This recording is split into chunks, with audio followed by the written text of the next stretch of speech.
Hello बच्चों, वही देखते हैं क्वेश्चन क्या कहता है। The following observations were taken for determining the surface tension of the water bye capillary method.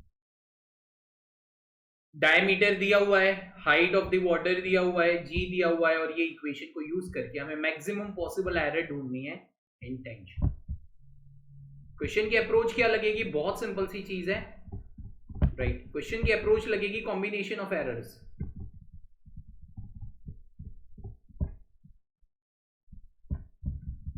Right, अब कॉम्बिनेशन ऑफ एरर्स हैं तो आइए इसको सॉल्व करते हैं। फॉर्मूला हम ये ले लेते हैं, जी की तो वैल्यू कांस्टेंट है, राइट। मेन यहाँ इंपॉर्टेंट चीज है लीस्ट काउंट। अगर आप वैल्यूज को देखते हो, राइट, तो इसको अप टू 2 डेसिमल प्लेसेस तक मेजर किया गया है। मतलब इसका लीस्ट काउंट अगर मैं लिखता हूँ सेंटीमीटर में तो वो 0.01 सेंटीमीटर हो जाता है। अगर मुझे इसको मीटर में लिखना है तो that would be 10 to the power -2। So this will be the least count for all. बस हमें सीधा फॉर्मूला लगाना है। फॉर्मूला दिया हुआ है T is equal to R H, right, g by 2 into some constant C। तो यहां से डेल्टा T बाई टी कितना हो जाएगा? Delta R by R plus delta H by H.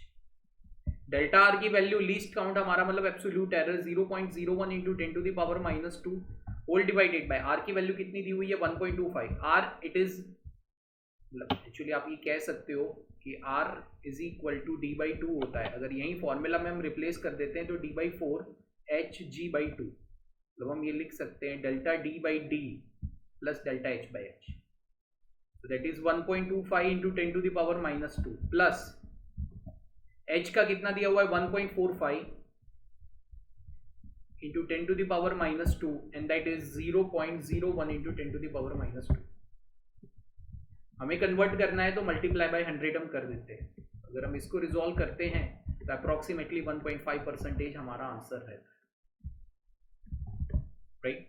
Hope so you all understand this question. हमारा ये option सही रहेगा, fourth option is the perfect answer to this specific question, right. PYQ है। Hope so you all understand this. Thank you and all the best.